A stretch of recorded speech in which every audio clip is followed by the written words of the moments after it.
promise that I ain't going nowhere. I ain't blowing no smoke. I mean, I've been sober, but you should've known it. I wasn't going.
What's up, everybody? Happy Sunday. It is your girl, man. I am here to cover this story. I mean, this is one that I had to look into. I hear a lot of people talking about this one, but I want to put my opinion on this too because I think the issues is a little deeper than that. You know what I'm saying? When you look at the background of the person, the man, I'm talking about the predator. You understand me? Because see, that's what these federal courts gonna look at too, like the extensive background of a person. I also don't see how so many people are puzzled or confused as to why somebody of that stature or history could not be capable of doing such horrible things. I'm just saying because they're looking at that. I don't understand how it's so wild to people that they believe that well, a person can't be capable of doing such things like that. When you actually look at a person's background and actually see what a person has done time for, I feel like when you have been labeled as a convicted murderer, what more can you actually do besides murder? That's the worst thing that you can do is to take somebody else's life anyway. So if you are ever a person to be claimed or deemed a murderer, you pretty much capable of doing any motherfucking thing. Just real talk. I'm just saying you capable of doing the most because that is the absolute most. I mean, that is the worst. Is for somebody to feel like, okay, the last thing that I would do is to take somebody else's life. So if you actually capable of doing that and you have ever done that, you definitely capable of doing it again. And then some. That's first. Let me turn my music off. So after I've been listening to a lot of other people when it pertains to them doing their synopsis of the case or whatever may have you, I've been reading a lot of different articles too. So and what's strange for me is the requests is to me, when you read the story, it was the requests of this man of what he had them people doing along the drive that says unstable. No regular motherfucking person ain't making such requests like that. I don't know if that rung a bell to a lot of other people, but that says instability to me. I mean, that's screaming like there's a mental health issue. Not only that, he has a criminal background, but that's also dysfunction because what kind of regular motherfucker is going to actually request those kind of things to be done on motherfuckers along the way. Regular people don't do that. Regular folks don't do that. Regular folks don't make those kind of requests unless you really sick in the head. And then the requests that's made, it makes you think like, have this man been touched ever in his motherfucking life? Or what else beside a convicted killer or KILLER? What else charges do you have on? Because that sounds like some molestation type shit. You understand me? When you talking about asking people to perform sexual acts on their families and you exposing yourself to people in the vehicle. Like normal motherfuckers don't do shit like that. I'm just saying. Normal folks don't do so he already given the vibes of a pedophile, if you ask me, based off of the requests that he was making those people do in the car. That's very awkward. It's very strange. It's very weird. Okay. I don't know if nobody ever picked that kind of shit up when you read. You know what I'm saying? When you're reading that kind of shit in a story and you will say, well, why would he actually make them make such requests like that? You know what I'm saying? Why would he want to see somebody giving oral sex or doing whatever kind of performance on your brother or your sister? That's kind of strange. You know what I'm saying? That's real strange. Why would you feel it's okay to expose yourself to children? I mean, those are all signs of what? A pedophile, right? Somebody who has interest in looking at minors, somebody who's very unstable in the head. Because, like I said, a regular motherfucker wouldn't do it. Again, a lot of people say that this man was fearful about a lot of things. Let me put y'all up on game. Nah, he probably was fearful of getting caught because he already was in violation of probation. Let's just put out point one of being in violation of probation. When you on supervision, you can't just travel when the fuck you want to. You cannot travel when you want to without getting authorization from your probation agent to travel. I don't care. You're not obligated to choose to do stuff like that when you're on probation and parole. So first of all, you have to get authorization from your PO saying, can I travel from this state to that state? So I'm guessing he didn't contact his probation and parole agent and get authorization to do that. Second of all, with his history of being a convicted KILLER, you're not supposed to have a firearm when you're on probation and parole with that kind of criminal history behind you. You're not supposed to even own no piece of a firearm. So the only reason why a person could feel fearful, and I'm not going to say that he wasn't, but he could have been fearful because he already knew he was in violation of his own supervision. First of all, you weren't supposed to be outside of your state, wherever your supervision is given or granted to you, without talking to your PO. If you did not get authorization from your PO to travel, then you cannot. And if they say you can't travel, then you cannot. Okay. If you didn't even ask, you are already in violation with traveling. Okay. So that's number one. Number two, like I said, you had a firearm on you, something that you're not supposed to have. Those are in your stipulations, I'm sure, with the background that that man have. It's in his rules under supervision. It's in his rules under supervision that he is not to own a firearm of no sort, being that you are a convicted felon for murder. You're not supposed to have a firearm. So the fact that you had did two things already violating your probation, you was in process of being revoked or going to prison anyway. This is why the man felt like possibly he ain't had shit to lose. Cause see, I feel like this. You were going to prison any motherfucking way.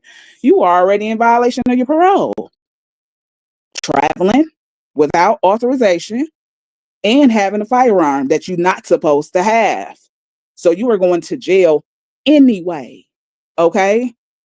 You were already well within violation of your supervision. That's first. You also got to look at the history of a person. Again, most people who are just like that man, Mr. Lowe, and they have to report to an agent. When that man do something wrong and somebody get word of what it is he's involved in before they investigate it, they're gonna do an investigation of all. But they can also look at that man's history and what he's done. So with somebody that got a history like that of his, you know what I'm saying, of being a person that already has a felony with being a murderer and serving a 25-year sentence for that crime. They say that he got some kind of sex offender charges on him, and I really see that to be so true because of based off what he was asking those people in the car to do. It was strange. It was definitely giving sexual predator requests. That's not normal. You know what I'm saying? That's not normal for somebody to make those kind of requests unless you sick in the head. So I feel like this man definitely comes from a place of dysfunction. I'm just not. We all know who he is. You know what I'm saying? He definitely has some things go on with him in his life, I'm sure, and he definitely comes from a family of dysfunction. If you're gonna ask me, because I know who the fuck he is, and I know who his family is on this motherfucker as well. We all do. It seems like they all have some type of dysfunction, some kind of trauma. So although this motherfucker been behind four walls for most of his life, because what, he only 45 years old and he look older than 45, by the way. He looks older than 45, so he's a person of my peers. However, he's 3 years older than I am, but by him being 45 years old, I'm 42 years old, so he's still somebody of my peers. He look a little bit older than what he is, so you could tell his life really been rough. You know what I'm saying? But we all know that he comes from a line of dysfunction. Okay, just by watching who his relatives are on the internet.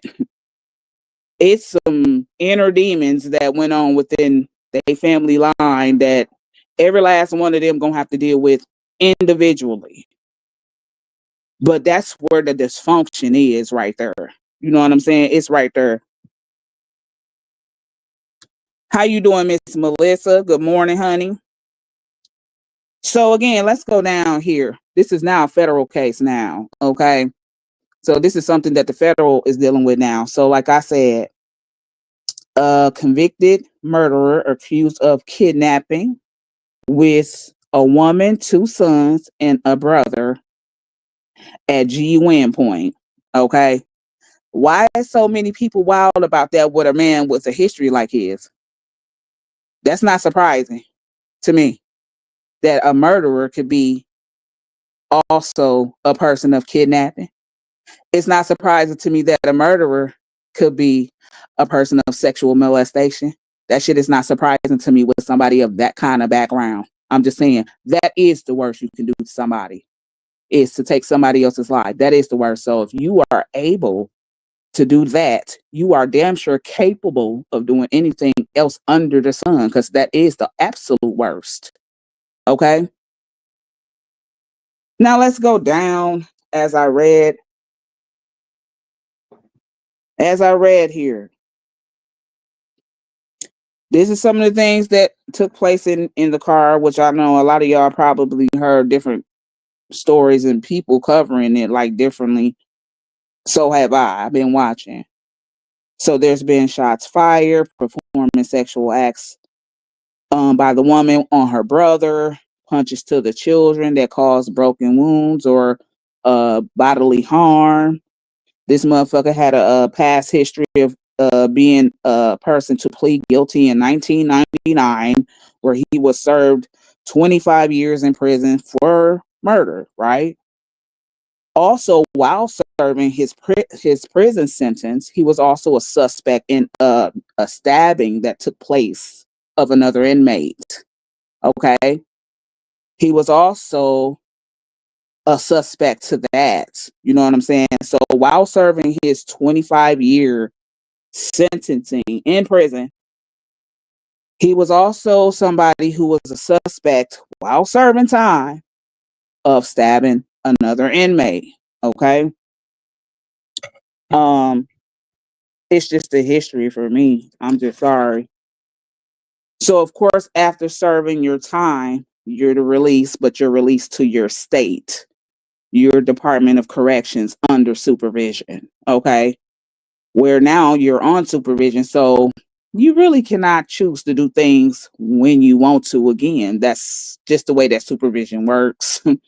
When you are under supervision, you can't just jump up and do what the fuck you want to do when you want to do it. So, like I said, I haven't heard nobody talk about that though. You know what I'm saying? The duration of what he did already with violating his supervision. You already was well within violation of traveling because I'm sure you didn't get that okay through your agent.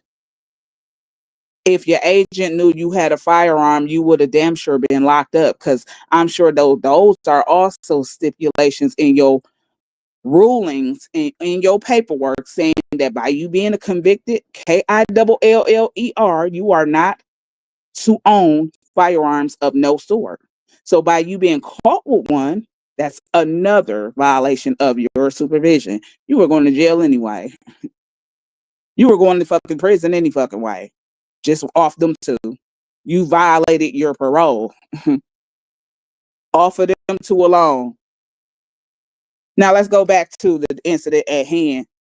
So they say this, well, the woman, she notified the FBI July 17th of the alleged crime that took place in El Paso and ended in Bessemer, is what they're saying. So it took place in El Paso, supposed to have ended in Bessemer. Now, he states that he met the woman via Facebook. And we all know how we seen him on via Facebook because again, we all know some of the people that is connected to him as relatives from Facebook. Okay. After he met that lady on that show, he stated that he talked to her or chatted with her about a month before actually meeting the lady in person. Now there is some theories going around saying that he knew that lady much longer. Um and that this is somebody that he knew of, but I don't choose to believe that because first of all, this man did 20, how many years? 25 years in prison. Okay. Um, you probably only been out a little over a year, not even 2 years. So your statement is most correct. This is what he said. He met the woman on via Facebook, chatted with her for about a month before meeting her in person. That sounds about right. You know what I'm saying? I don't think he knew the woman that long. I think he met the woman how he met her. You probably did chop it up with her. Few days, you said about a month, so that's a good 30 days. And until you wanted to meet her in person. Okay. Nothing wrong with that, right? That seems quite normal sometimes. People meet people on Facebook. You know what I'm saying? And that's how they meet. All right. So I don't find that to be strange. You understand me that they met during a mutual connector person. I don't find that to be awkward that they met on that show. If she was interested in a man, they both were mutually talking back and forth after that. You know what I'm saying? And connecting after that to the point where he say, "Oh, okay, I want to meet you. All right, let's go." Now, however they met or arranged to actually meet in person, he took a bus to meet the woman from Birmingham to El Paso. And the plan was for that man to stay for 17 days, is what the reports say. Okay. We all know that didn't happen. Good morning, Miss Donna. And good morning, Miss Ann. Now, we all know that didn't happen. Okay. So the plan was for him to meet up with the woman, which he did. He took a bus from Birmingham to El Paso, and he was supposed to stay for 17 days. However, he didn't even get a 17-day stay, okay? And those are red flags too, people. I'm just sorry. Because they had an argument, you know what I'm saying, already. Okay. So he took that bus to go there. All right. Was planning to stay for 17 days or whatever. All right. This is the 14th now. It says Lowe and the woman had an argument. The woman wanted him to go back to Alabama. So he agreed to return back if the woman bought him a bus ticket. Now, if you were already arguing with somebody within 30 days, I'm sure that they showed you signs even on the phone. I mean, controlling people just cannot control themselves in a lot of different ways. They can't. I mean, and to still pursue that gives thirst buckets on both ends. That means that you were just as thirsty. She was thirsty. I mean, it just gives thirsty activity because those are definitely red flags. If you are already arguing to an extent where you traveling from one state to another state, she got you down here on a bus ticket. You might feel like the bitch trying to get you stranded or something. Vice versa. She don't feel comfortable with this nigga. He didn't travel from Alabama down here. He's showing her a new side of him. You know what I'm saying? Shit like that. You know what I'm saying? But if you seen that already, you shouldn't even go for meeting the motherfucker. How you doing, Miss Alicia? So them were red flags anyway. Them were red flags to me that y'all would be arguing already that soon, and it had to be extensive. Okay, so whatever what y'all arguing about, y'all really don't know one another. You know what I'm saying? Y'all really trying to get to know one another. So what could be the argument? You know what I'm saying? But that should have been a red flag on both parties to say, okay, well, this possibly is not gonna work. You know what I'm saying? This is possibly not gonna work. I'ma just go on ahead, go my way, and I'ma just go on ahead and go my way. Okay? That's what both of them should have did, if you ask me. So, however, July 14th, him and the woman had an argument. She wanted him to go back home to Alabama, and he agreed to go back to Alabama if the woman had bought him a bus ticket. Okay? Okay. Okay. So, I'm guessing that, you know what I'm saying, that was the agreement. So since that was the agreement, I'm thinking that it was consensually agreed on both parties. You know what I'm saying? Like, okay, if I get you this bus ticket, you're going to have to go back home, because she's probably already making that narrative in her head. Like, yeah, this is not going to work. And I'm not even going to push it to go forward because it's too soon for argumental things when you're still getting to know somebody. That's the stage you all need to be pushing out of. Some of y'all choose to keep moving forward, but that's a chance for you to back up. You understand me? That's actually a chance for you to back up. So I do commend a woman for saying, you know what? This is not going to work. I need you to go back to your home state. I will get you a bus ticket, because she did buy him a bus ticket to get down here. You know what I'm saying? So I'll get you a bus ticket to go back. Okay. So then it says, that night, which was a Monday, the woman, her two sons, this is another point I'm going to bring up that makes me think the woman was very uncomfortable with the man. So I don't know how many arguments they have already had. This is another question that other people, because within a matter of 30 days or even a matter of 2 days, within a matter of being around somebody for 2 days, you can have several arguments with a motherfucker where they can get real extensive, right? So we don't know how many times that they argue, what they argue for, how extensive the arguments got. Okay. But we already know that this was a matter of a couple of days between the incidents happening. So that night, it says that, which was a Monday, the woman and her two sons with her brother, they packed her car and drove Lowe to a bus station, which is what they were supposed to be doing. Okay.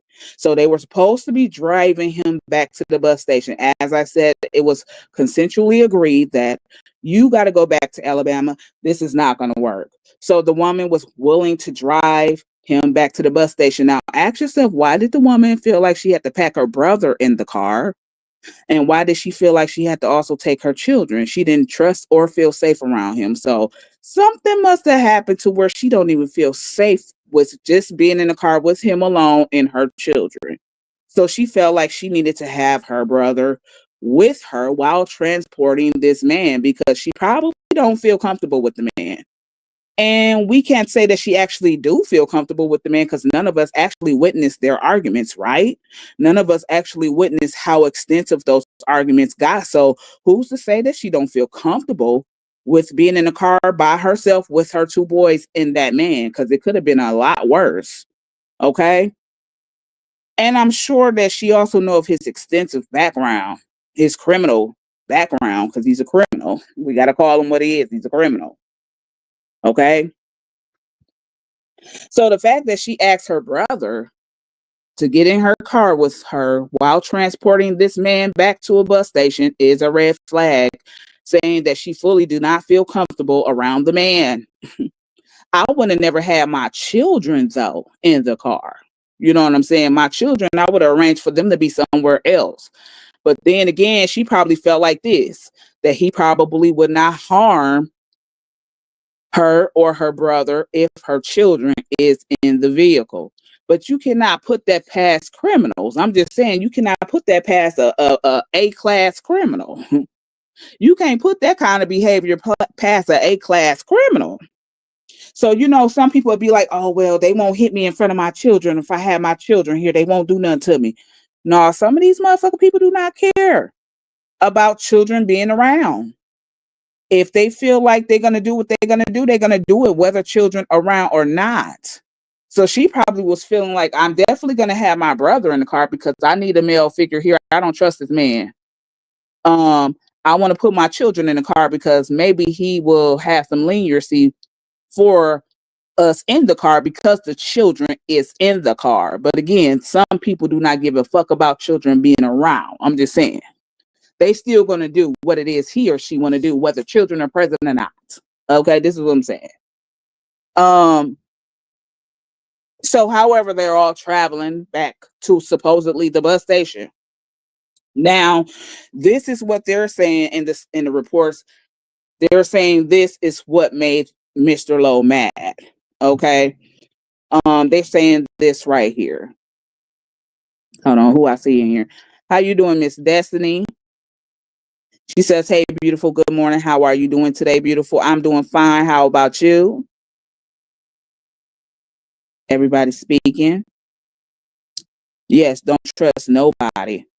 And especially if you are, I want to have my children in the car. I'm sorry. I wouldn't.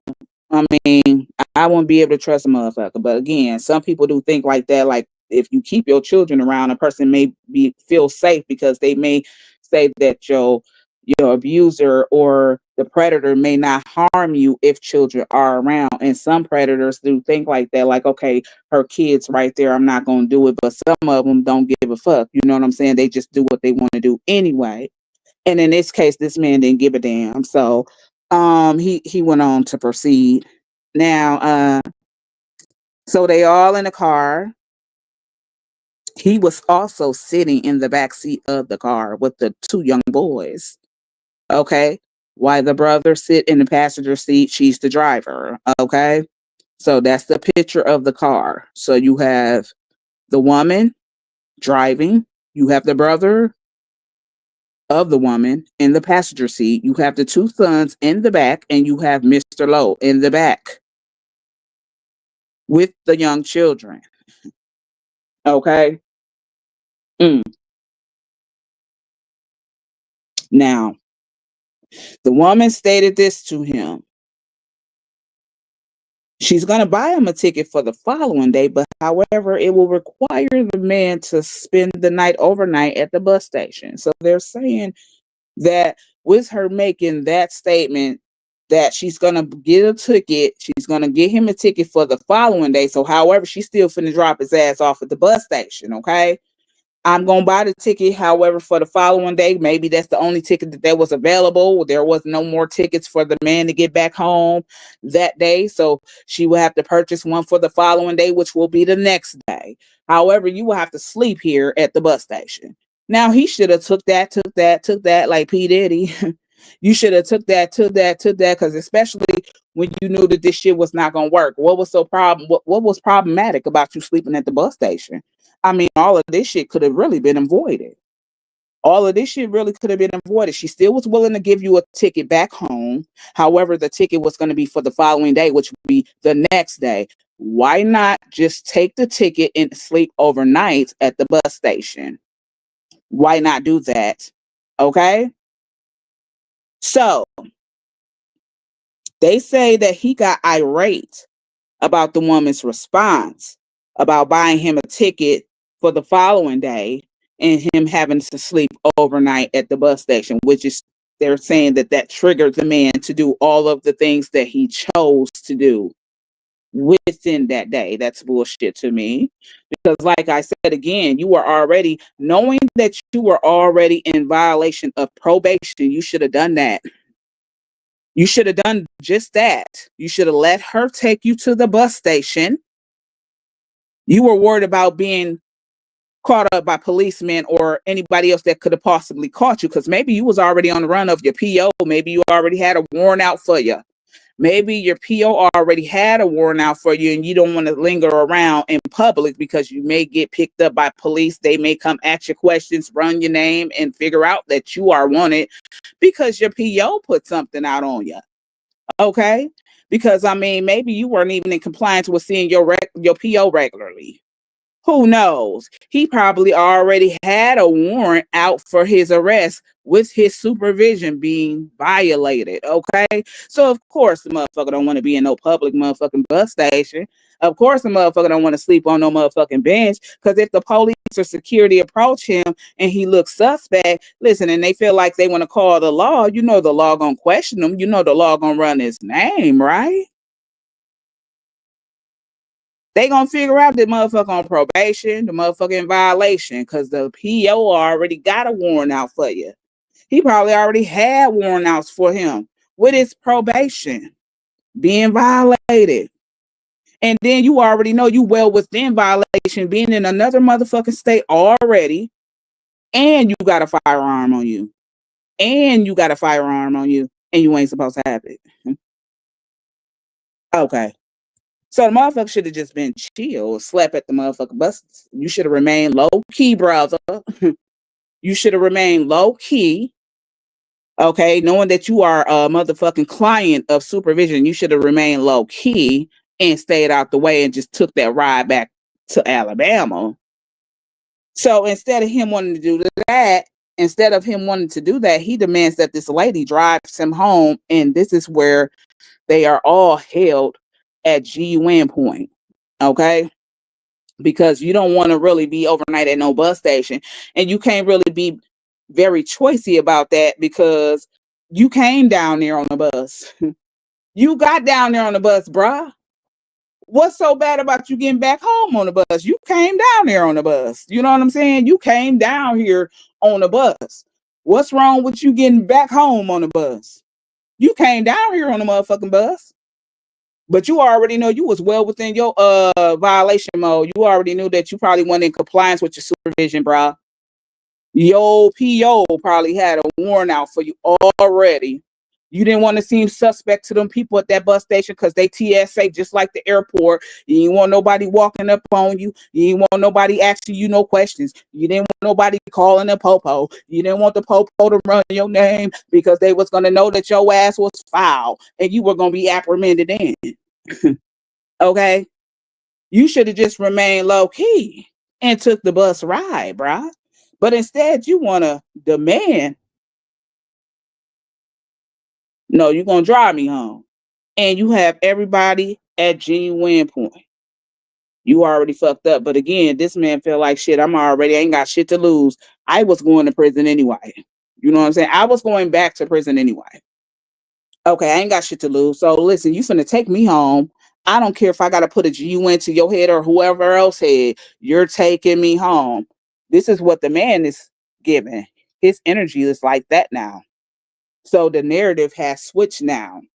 So it looks like kidnapping because he's demanding them to do something outside of their will.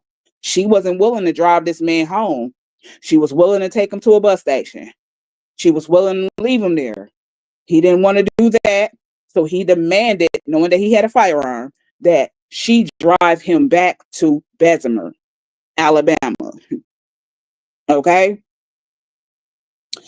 As to when that happened, he pulled out his firearm and he let one round go at the woman's brother, but it grazes the brother's face. So instead of actually a wound going through piercing somebody's skin, it still penetrated the skin like a graze, like a grazed bullet leaves like almost taking some of your, or a scarring your skin. You know what I'm saying? It'll scar your skin a little bit, but it's not like it's piercing through the skin. So that's the difference. You know what I'm saying? So he fires off at the brother, okay, to where the bullet is grazing the brother's face. Okay. So you again chose to go full throttle all in. So after he did that, he said, really, I'm fucked already. I might as well go the whole motherfucking green mile. All right, I already fucked up. You know what I'm saying? I already fucked up. I might as well go the whole way. I'm going to prison anyway. You know what I'm saying? I fucked up already. I might as well go all the motherfucking way, as he did. Okay, so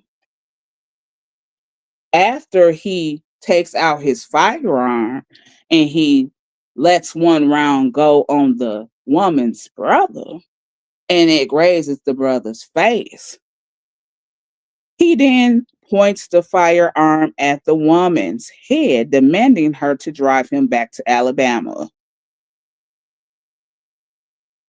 and then chose to fire another shot through the windshield. Okay. So after pointing the firearm at the woman who's the driver, he threatens her like, I need you to take me back to where I need to go. Okay. She's probably afraid for her life, so she's gonna do it. You know what I'm saying? Anybody in their right mind gonna do it because her children in the car. She thinking about all this. Her brother in the car. She thinking about everybody losing their life behind some pointless BS, right? So she's gonna take the man home. Okay, she's gonna drive him home. So that's what's going on now. Then the woman stated that this is what she's thinking in her mind, but in the reports, when she reported this to FBI, when she got back home, she said that they came across a border, taking the man home. They did have to reach a border because they're in Texas, they're in El Paso, right? So she comes across to this border where, authorities are there at the border. She wanted to say something to authorities. However, she was afraid because he had already threatened her with taking out agents right there at the border and taking out individuals in the car if she opened up her mouth to say anything of what's going on to them people at the border. So she didn't mention it. Okay. She didn't say shit. Surely a motherfucker probably not gonna say something. I know a lot of y'all, it's easier said than done. Y'all would say, oh, I would have told anyway. No, you wouldn't. No, you wouldn't. If you was in her shoes, you wouldn't say shit if you didn't think that a person was actually, she knew that that man was capable of taking all of their lives. And she knew that that man was also capable of taking them agent lives too. That's why she didn't say it. A lot of y'all need to be honest with yourself. Y'all wouldn't have said shit neither if you had a predator right within your car sitting next to your children and he have already threatened you when he's holding a firearm to you and he's telling you, if you said anything to those authorities at the border, I'm going to take them and you. He's not going to leave no witnesses, and he's capable. You're not going to sit up here and tell me that you would not believe that man, because she actually believed he was capable of saying what he told her he was going to do. And she didn't say shit. So a lot of y'all who saying, oh, I would have told anyway. No, the fuck you wouldn't. I can guarantee you, if you was held for ransom and somebody had a GUN at your head with your child in the car, you're going to do whatever the fuck they say do. You're going to do whatever they say not to do. So a lot of y'all don't be realistic. That lady was trying to save her life, her brother's life, and her children's life. She didn't mention that. Okay? She didn't mention it. Be real. It's easier for a motherfucker to say what they would have done because you ain't never been in that situation before. But if you knew what a person was capable of doing, and this woman, I'm sure she knew what this man was capable of doing. Because again, she also knows the sister very well. So she knows enough about his background because she was a follower of his sister. So she does know about this man's background because the sister mentions her brother. Okay. If you know the extensive background of a motherfucker and what he's capable of doing, and he's in your car, he's in close proximity of you, he's in close proximity of your brother, he's sitting next to your children, and he told you, if you open your mouth and say anything to these authorities right here at the border, I'm going to take them out and all of y'all. She believed him. She didn't say shit. So she was a smart lady. Okay? Just play it off. Mm-hmm. Play that off.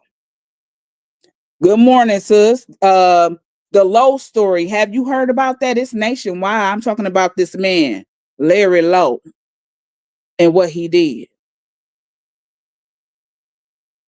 So they reached the border. The lady probably didn't say anything, but I'm sure that her expressions probably, she was trying to hold it together, because sometimes nonverbal language would give it away. I don't know if they were looking at the lady like that. I don't know if she gave them any idea that something was taking place, where she looked worried or anything like that. She probably didn't, because she didn't want to give them no idea that anything was going on, because had they picked that up, that man would have started firing shots. Okay, and he would have left no witnesses. Usually, if you're a criminal, you're not going to leave no witnesses. Okay, so however they made it to the border, she didn't say anything at that point in time, because she really believed that he would actually harm her, her brother, her children, and those authorities right there at the border. So they got through. So on the way of transporting him from El Paso to Alabama, back to Bessemer, she was only able to stop to get gas, alcohol, and cigarettes for Mr. Lowe. If it wasn't about getting gas, his alcohol, and his cigarettes, she did not make a stop. Okay. So he authorized her to make stops as it pertains to getting gas, getting cigarettes, and alcohol. And I'm sure he still instructed her with that threat. You better not say shit to nobody in none of those places. Else I'm gonna KILL everybody in this car. So I'm sure that that lady was hearing threats more than one time from Mr. Lowe. From the time she started transporting him from El Paso all the way to Bessemer, wherever they from, Alabama. Okay. All right. In the midst of that, he kept pointing his firearm at her and other passengers in the car. So even while driving, he's still constantly, like I said, making threats, and he's still pointing his firearm at everybody in the car. This will include her. This will include her brother. This will include her two boys. Okay. He's still waving that firearm, making threats. Okay. And she believes him. So a lot of y'all really y'all lying to y'allself, a lot of y'all. You know what I'm saying? Maybe you need to go into a kidnapping situation with your kids at stake. You're gonna do what the fuck these people say, right? If you feel like you want to stay alive and keep your children alive. A lot of y'all talking about somebody would have said something to them authorities. No, the fuck you wouldn't. Stop lying. Especially when you got your predator right there and they got a GUN at your head telling you, you say something, I'm going to blow your head off, or I'm going to take everybody out of here. Y'all not finna open it. You'll be a dummy. You'll be a dummy if you did. So y'all practically saying y'all some dummies. You know what I'm saying? Y'all some goofies. That's what you saying. So not only that, he's waving his pistol still and pointing it at her and other people in the car.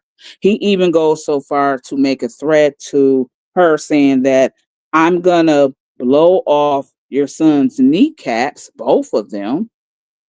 Therefore, he will never ever be able to play football again. I mean, he's saying all of the things that'll get to a mother.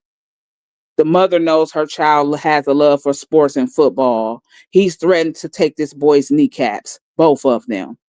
He's threatened to take their lives. He's threatened to take their uncle's lives. You got to understand the boys was traumatized from seeing their mother go through this, and they had to go through it, but their uncle is also in the car. You know what I'm saying? He's the only one with a firearm, clearly. So he's also making additional threats to the woman as it pertains to her children, saying that if you don't do what I ask you to do, I'm going to blow your son's kneecaps back, both of them. Therefore, he would never ever play sports again. Okay. Now, this is the part right here that get me. This is why I say that man's sick. Y'all hold on.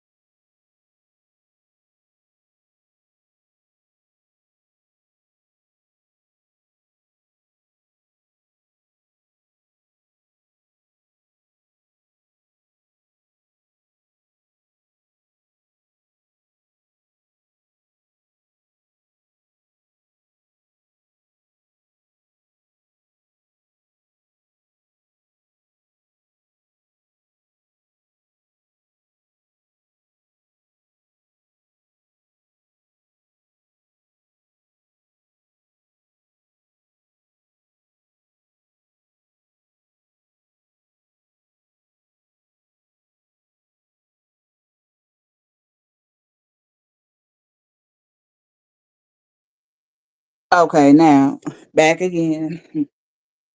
Sis said, she said, no, I haven't. I'm going to check the story out. Yeah, it's nationwide. How you doing, Miss Karen? I see sis in here. Good morning, sis. I finally caught you live. Yes, sis. Good morning. Happy Sunday, y'all. And she says good morning to everybody on the live. So now listen. This is the part that let me know he got psychological issues going on. I don't even think I heard nobody even talk about one person did. I did listen to Miss Verlinda. She kind of touched on some psychological shit because this is more deeper than that. This some psychological shit right here. It was the request is made for me.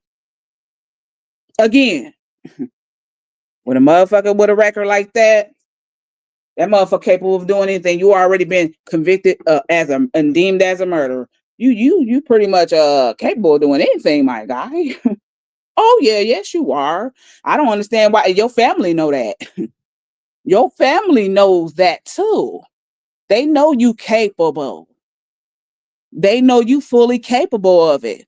This motherfucker sound like a molester based off some of the things he asked them to do with one another. He's a predator. Okay? He's a SO offender, if you ask me. This motherfucker is a killer. He's a KILLER. He's a murderer. He's sick, so he's dealing with psychological trauma, definitely. And it goes way deep in his family tree, I'm sure, because when you look at his relatives, you can tell. You can tell it's there. It shows. And for all of you who say that it don't, where y'all motherfucking eyes at? Y'all got blinders on because Stevie Wonder or Ray Charles can see that it's psychological dysfunction with all of them. Even Stevie Wonder and Ray Charles can see that that family has psychological generational trauma just by listening to all of them. Okay? All of them. Now, it was his request that was sick for me. Like I said, what type of regular, normal motherfucker? I'm talking about you got some normal KILLERs. They would never demand for a motherfucker to do such things that he was asking. They would never ask about or request motherfuckers to be doing such things that he was asking. This how I know the motherfucker sick in the head. He off balance. KILL his stepdaddy and an inmate while locked up. I know. See, that's why got convicted for 25 years for doing that to his stepdaddy. That's why I'm saying they know that. And then, yes, I mentioned that too. That's that a suspect, he being a suspect of a stabbing in prison while doing his sentence. Exactly. Mm-hmm. Sis, did you hear about Dime's brother and seeing him on the news? Anyone else seen that? Yeah, that's what I'm talking about right now, sir. I'm covering that right now. Cause I've been watching all kinds of stuff. Miss Donna says, good morning. I've been watching all that. I'm speaking on that right now. Sure is. Now, you can't tell me that you ain't know this motherfucker was a whole A-class motherfucking murderer. This motherfucker that took your stepdaddy out of here. That's why he got the motherfucker term of doing 25 25 to life in that motherfucker the first time. Them was his sentences. He did that, okay? While he was doing that, he was also suspect to a stabbing of another inmate that lost their life in prison. Come on now. Y'all know the stature of this motherfucker's background and what he already has done. You already know his characteristics too. This your brethren. I know the motherfucker been away from prison for a long time, but damn, I mean, shit, y'all still got some kind of memory of as to being kids, right? Don't y'all remember how y'all characteristics were when y'all were children? He 45. He 45 now. So if you take that, he did 25 years. So he was a adult when he went in, but he was a young adult when he went in. Okay. Of KILL and his stepfather. Okay. Then while doing his sentencing, he was also a suspect of another stabbing that took place in prison with another inmate. You don't think he's capable of getting out? That motherfucker seemed institutionalized a year. I'm talking about a year ain't even enough for a motherfucker who has done the time that he done to even adapt to. That motherfucker struggle with adapting to society or something. He been in the inside so long. He been in the inside so motherfucking long that shit, he was only out here for little over not even 2 years before he went back. And shit, this time you may not even have no way of coming back from this. And you best to believe them motherfuckers gonna look at his record. You best to believe they're gonna look at all his offenses. You best to believe that they're gonna look at how he complied, if he complied with probation. They gonna look at all that. And they gonna find out the motherfucker was in violation already. I bet you. I can bet my bottom dollar that motherfucker was in violation or he was not compliant with his supervision. He was not compliant already. He already possibly had that worn out form anyway that the PO put on him. I believe he was 17 when he went in and did a total of 27. Okay, well, he was a young man. That's what the man's name, his name is Larry Lowe, sis. Larry Lowe. Lowe as in Lowe. How you doing, Miss Ebony?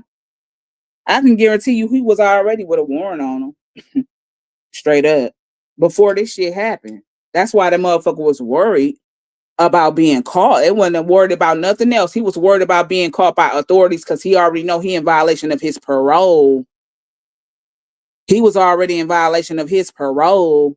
I'm sure motherfucker wasn't supposed to have no motherfucking firearm, and you did time for being a motherfucking convicted A-class murderer using a firearm on somebody. You're not ever to buy. You can't buy a firearm, and if you ever buy one, you buying it the illegal way because you cannot possess one. That's in your rulings. Them in your stipulations. That's in your court paper. You ain't coming back from this. Then you flee without even getting authority of even being able to go out of town. That's something that motherfuckers under supervision got to get okay through they probation and parole officer. You can't just go where you want to when you want to. That's not how the fuck that shit work when you are an offender and you are a client and you have an agent. You're not supposed to do it. He shouldn't have come back. He should have got out. He shouldn't have come back. He should have got out the first time. Hell, he should have just let that lady take him to the bus station, too, and not made that something worse than what it is. But see, the moment that he demanded her to do something, that's kidnapping already at GUN point. So he already fucked up. So let's go into his request, which was tells me all the time you was in prison, you didn't seek no psychological help. You didn't take advantage of the psychological programs that they help inmates and residents with in there. You didn't see fit to do none of that shit, knowing that you come from a line of trauma, knowing that what made you possibly take your stepfather out? Was it that you were a young boy growing up, seeing your mama go through domestic violence? What was it? But you come from a background of trauma. So you didn't think to get your mental together while you were spending all of that time in prison, because a lot of y'all like to think that prison is just for people to go away and spend their time and do that. No, prisons are institutions. They have programs within places like prisons. You can go to school in prison. You can work. You can better yourself when you go to places and institutions like prisons. You can take advantage of the programs in places like prisons. So you didn't think to actually utilize none of that shit to better yourself or help your psychological state? You didn't think to do that. Okay. Clearly you didn't. But we're gonna move on. So look at his request he was making. This is really sick to me. So look what he said. He asked that the woman perform sexual acts on her own brother, or he would blow off her son's heads. That was one of his requests. He was willing to watch the woman perform sexual acts on her own brother. That tells me that he's been touched. If that does not scream molestation on something that he's experienced, I don't see. This is what I say. I analyze the story real deep for what it is. When he made that kind of a request right there, that's sick in the head and it's twisted. What sicko is want to sit back and acts of her to perform sexual acts on her own brother, or he'll blow her children's head off, is what he said. So you are a motherfucker that want to sit back and watch her perform sexual acts on her own brothers. You're used to incest. That screams incest to me. That screams that you've been through a similar experience like that with somebody doing that to you. For you to enjoy watching that and that to be something to please you, you've been through molestation with somebody in your family touching you. Somebody in your family doing things to you to harm you. Okay? That screams incest to me. You request this woman to perform sexual acts on her own DNA, her brother, or you will blow the children's heads off. You've been touched, my brother. You've been touched by somebody in your family. You got that's why I says it runs way deeper than this shit here. You done been through something. Somebody that mishandled you in your life. And you didn't seek help for your own healing, my brother, as to why you felt like it was easy for you to do it for somebody else to do it. You're making somebody else do it. You didn't been through that before. Somebody in your family has misappropriately handled you in the wrong way. As to why you were already troubled young. You know what I'm saying? That's another key factor as to why you were already struggling with your mental health young and still struggling as an older mid-aged man. That's one.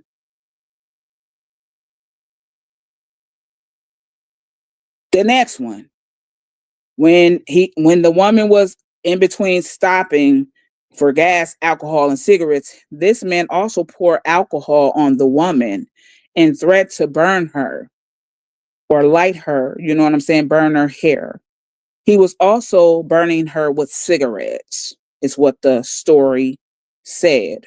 So not only did the man ask of the woman to perform sexual acts on her own brother, he actually poured alcohol on this woman and stated that he would burn her hair. And he burned her with cigarettes. Okay? Threatened to burn her hair. He also proceeded to punching one of the sons, breaking one of the son's nose. And he was also giving the woman a golden shower. Everybody know what a golden shower is, right? So punching on the children to where he broke a nose, broke a bone. Okay? And also giving the woman a golden shower, which is urinating on her. You know what I'm saying? That's urinating on somebody when you say golden shower. And then choosing to expose himself to both of the children in the car. Okay? Not only all of that was already disgraceful with you asking this woman to perform on her own brother with sexual acts. You pouring alcohol on this woman, threatening to burn her hair, burning her with cigarettes, you punching her young children to where you gave one of them a broken nose, and you gave the woman a golden shower. Okay. Then you choose to turn around to expose your genitals to her young sons. So you're promoting pornography to me. You're seeming like, see, that's why I said there's his history. You got to take a look at his history of what he's seen as a kid. Okay. The part of the reason why this man fucked up is his family. You know what I'm saying? We got to say that too. His family. Hey, they did it to him. He didn't choose to get help for himself, but his family, it starts with his family tree. Them motherfuckers were disgusting. I'm talking about this man that went through some type of incest or something. You can tell by what he was requesting. You know what I'm saying? You can tell and you can clearly see the psychological trauma if you watch the family on this motherfucker. If you watch the family on here, as I said, any blind man or woman can see their psychological dysfunction. For all of y'all who disagree, I feel that I'm going to say you got blinders on because I definitely see. The lady is also in connection with the sister who's an influencer. So she definitely has heard things about the brother. This is how she know of this man's background. She know of the extent of this motherfucker's background because the influencers speak on her brother. So to even choose a motherfucker with that kind of reputation, okay, maybe she feel like, okay, just because he been in prison, he might be a good guy. You know what I'm saying? He may have better himself in there or something. Because you can. Institutions have programs built right within for you to better yourself. It's not just a place where they send people to go sleep and eat at, okay, and go wash your tail when they say wash your tail. They have programs in those kind of places for you to better yourself as a prisoner. You can do that. Okay, so you have to take advantage and utilize the programs in there. Everybody don't utilize that shit, but some people come out on top of prison. They go in there with no schooling, come out with degrees of vocational training and certificates and all of that. You can utilize prison systems and institutions to better yourself. Some people get work skills in there. Some people are able to get Uber laws where you can leave, go to work, come back. There's ways they connect you with housing. It's the same. Okay. They help you with benefits and all of that good shit. You got to better yourself while you in there as a prisoner. It's up to you. This man probably will never see the light of a day anymore because of what he did, because they're charging him with every count of how many individuals was in that car. And then they're saying that that lady was with child. So even if she was with child, they're going to count her unborn child as an individual of him actually causing kidnapping and harm to her. They're going to do that. I think this man is facing at least like 5 counts of kidnapping, possession of a firearm. I'm sure that shit illegal because you, as a felon, you cannot buy a firearm, especially under supervision. That's in your paper, bruh. You can't have it. You're not supposed to have one. If your PO did a home visit on you and found that you have a firearm or you even around this type of shit, that you violating yourself. Stop doing that. You left town. You left Alabama to go to Texas and you weren't supposed to. That's also in your paper where you can't just travel when you want to. That gotta be okay. Do your PO. So once you decide to do things like that, you are already within violation of your rulings and you're outside of your compliance with your supervision. You're in trouble already. That's enough to send you back to jail. That's enough to get you revoked. So he was already in trouble. As to why he did what he did, not only that, he got a background that, just he got a background. So his background is also something that speaks louder than words. And like I said, this is a little bit deeper than that. That man come from a line of psychological trauma where things have happened to him. It's possibly things that happened to her. We know things happened to her. She tell her business to everybody in the Facebook streets. His sister. We already know that things have happened to her psychologically with individuals of her family. Same thing with him and probably all of them. Shit, they're dysfunctional. If you ask, that's the word. They come from a family of dysfunction. Now, a lot of families, all of our families, we don't have perfect families. Nobody has a family that's perfect. All of us have dysfunction in our family, but I'm talking about it is levels of dysfunction, and some levels of dysfunction need to be addressed. And if you don't address your dysfunction or recognize your things that you need to get done or healed on, it's never going to be healed. He's going to be a person that always do this, but you're not going to get a chance to do it again to nobody else because you may not ever see freedom again based off what you did. Definitely somebody who made the wrong choice as a man and as a person who's already dealing with the Department of Corrections. You supposed to have made a way better choice than that. Because, see, those people got your life in their hands. That's a free woman. Her brother may be a free man. Them children, they live free wills. You so much are under supervision of somebody else. So you should have been way more smarter with the decisions that you chose to make. They're saying that they're trying to tie, this is what they're saying too, because they're also saying that they're trying to see if the other sisters have anything to do with it. And let me say this, whether y'all have anything to do with it or not, guess what they gonna test your ass. I can guarantee you that. If they throw a polygraph on you and you don't pass, you better hope you pass that motherfucker. Because they want to make sure that y'all not involved. And the only reason that is because there's speculations that the sisters knew of the plan or knew of what he was doing. So if they polygraph you and ask you those certain questions and you fail them, you're an accomplice. You're accessory to some crime shit because you didn't report. And you could have. You know what I'm saying? So I'm hoping that they don't have anything to do with it. Because if you do, if you even knew the plan or knew a piece of the plan and you didn't report that to authorities, that means that you knew of something that he was doing. And even knowing a piece of what he was doing is still accomplice or accessory to a crime. Okay. So if they decide to polygraph y'all and ask, oh, did you know, have you spoke with your brother in regards to this? Did he tell you this? Did he tell you that? And you say no, and he did. You are an accomplice or an accessory to something that went down, and you're going to get in trouble. Okay? So I'm just praying that they don't have anything to do with it because I am a firm believer that you cannot blame or be blamed for the mistakes of your children. You cannot be blamed for the mistakes of your siblings. You cannot be blamed for the mistakes of your mother. You cannot be blamed for the mistakes of your father. You cannot be blamed for the mistakes of your friends. You cannot be blamed.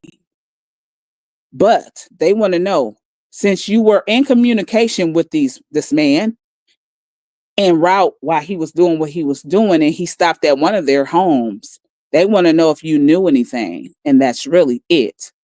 So if they decide to give you a polygram test, a polygraph, which is a lie detector test, that's another name. If they decide to give you a polygraph test and ask you a couple questions, you better pass. You know what I'm saying? That's all I'm going to say is you better pass. Because even if you knew a bit of the info and he released that to you and you didn't report to authorities to prevent, you have now become an accessory to a crime. You have now become a part or a party to the crime because you knew exactly what your brother was going to do. He didn't say it to you and you did not report. And at that moment, when somebody tell you something so serious, I don't give a damn if you feel like you're afraid of your brother. You're supposed to turn that shit over, especially when it includes other folks' lives. Okay? No, my brother better not run in my motherfucking house. I'm just saying, you can't run in my house anyway. You know what I'm saying? You better not run in my house knowing that you done some motherfucking fuckery and think that I'm finna cover for you. No, because like I said, I really don't condone that kind of behavior at all for real.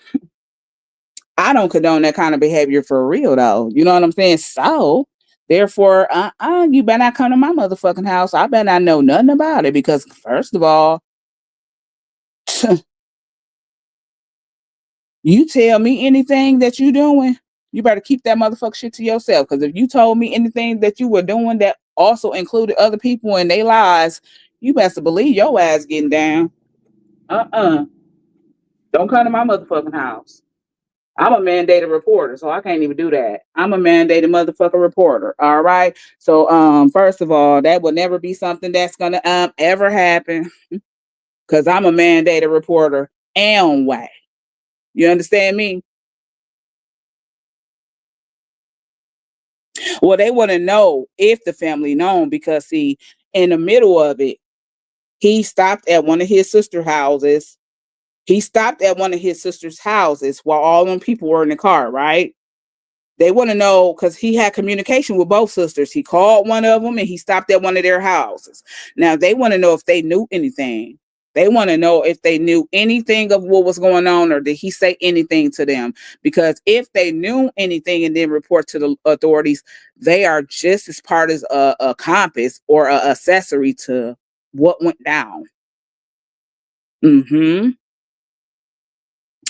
Oh, what's his sister's name? Lowe, but I don't even think she up under that name no more. But her name Lowe.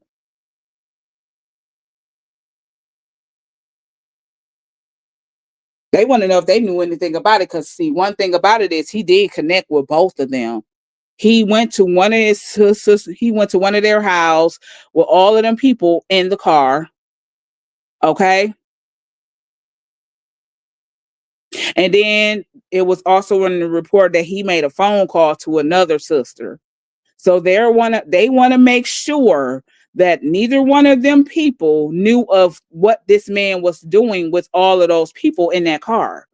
Because if they did, and when they decide to ask your ass a couple questions as to if you knew and you were to fail, you gonna go down in trouble for that. Because that's telling them that you did know. That's telling them that you knew. And like I said, you don't have to know the whole motherfucking strategy.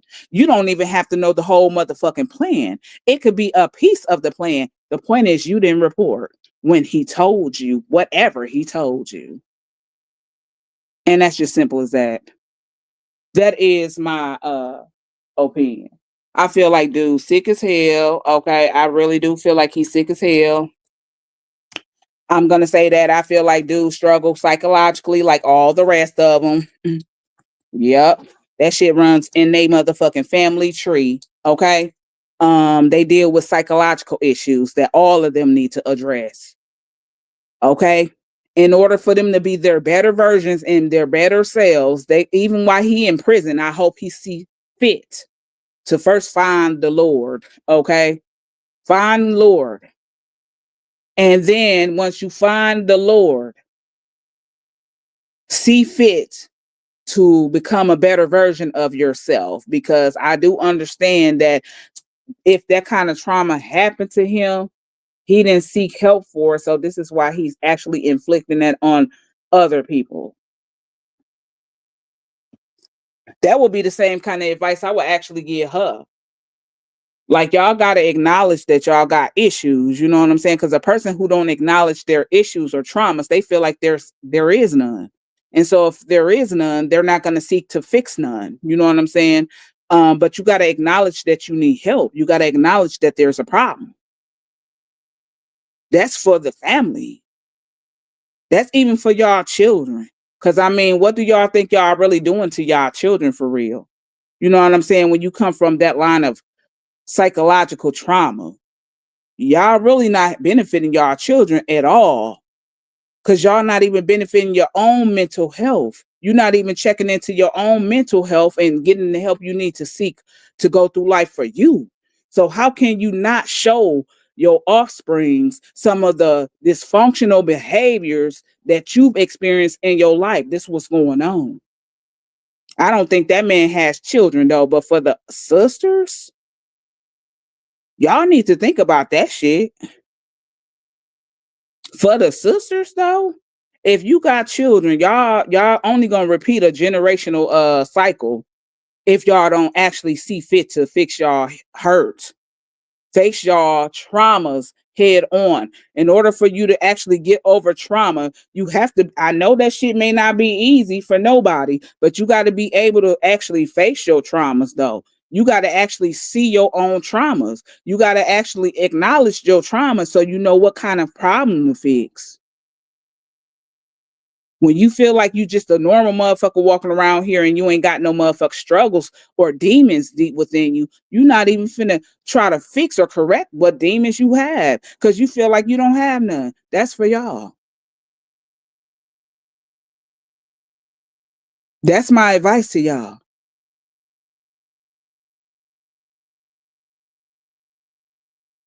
I ain't never finna condone that shit. I keep saying that. Listen, no, I got one brother.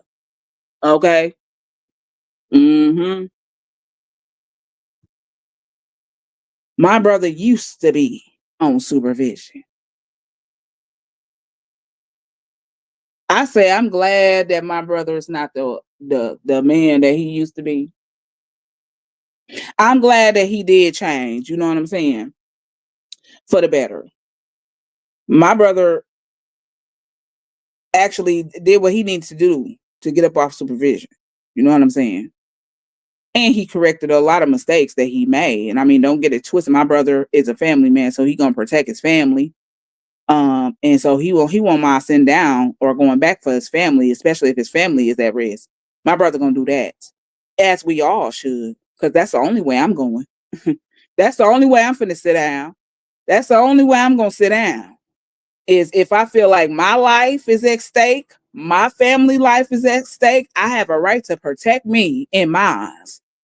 Okay, that's the only way I'm going to sit.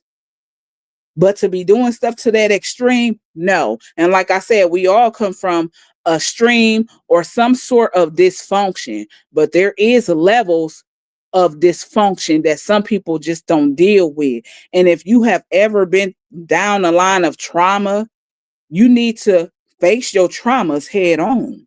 This is for anybody who dealing with trauma. Really, because you see how he made messed up decisions as a young man and he's still making them in his 40s, his mid 40s.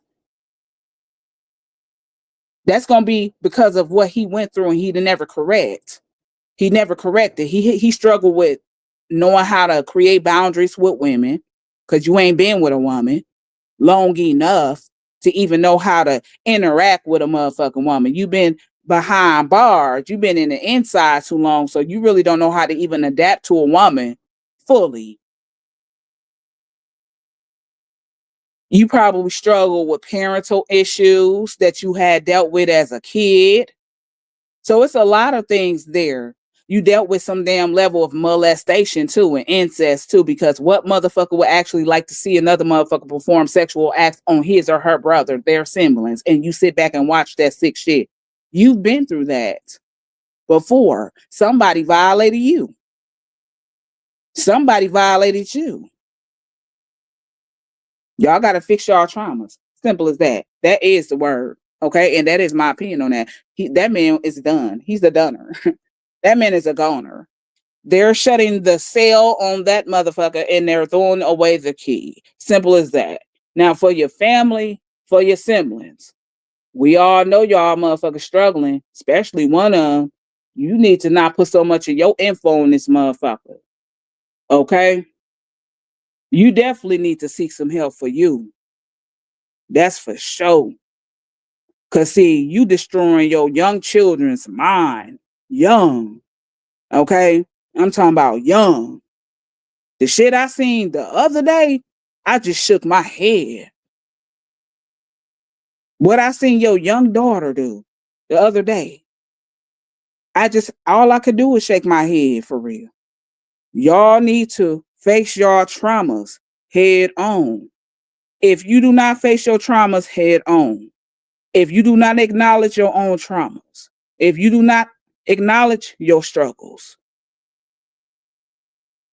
how do you know how to correct your struggles? How? Without acknowledging them first. That's for anybody, and that's for them. The ones that still got a chance. Y'all still got a chance. Ain't nothing wrong. A lot of y'all so stigmatized, man, to thinking that, oh, I ain't finna go sit on nobody's couch and I ain't finna go. You tell all these strangers your business here. What's the difference of go talk to a professional? I'm talking about when you get on Facebook and put your business out here, it's actually everybody's business. You know what I'm saying? And if y'all comfortable with doing that, what's the difference? What's the difference with going to somebody's office, sitting on somebody's sofa or sitting on somebody's couch? That's just a stranger to you, but it's so many hundreds and thousands and billions of strangers right here on the internet that y'all have no problem telling y'all personal business to. Go talk to somebody who's going to help you. Okay?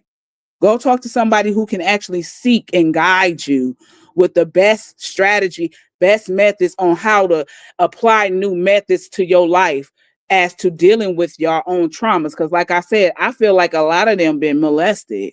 I feel like a lot of them been touched. And it's not their fault, but you got to fix that. Because believe me, the behaviors that y'all exude, you got to know that your small children is mimicking you. Your small children are soaking up all of that. They're soaking up all that behavior and they're applying that within his or her young life. Don't do that. You setting them up for early failure. Whether you believe that to be true or not, that's the truth. This is your girl, man. I'm out of here. Y'all have a good Sunday. That is my opinion on that.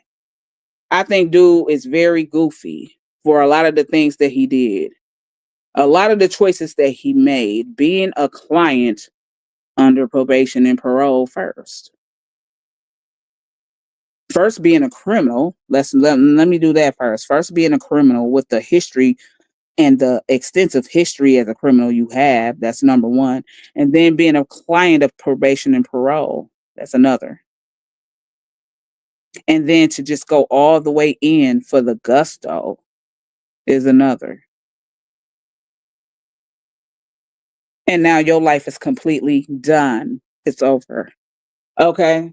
This is your girl, Midnight. I'm going to have to holler back, y'all. Y'all be easy.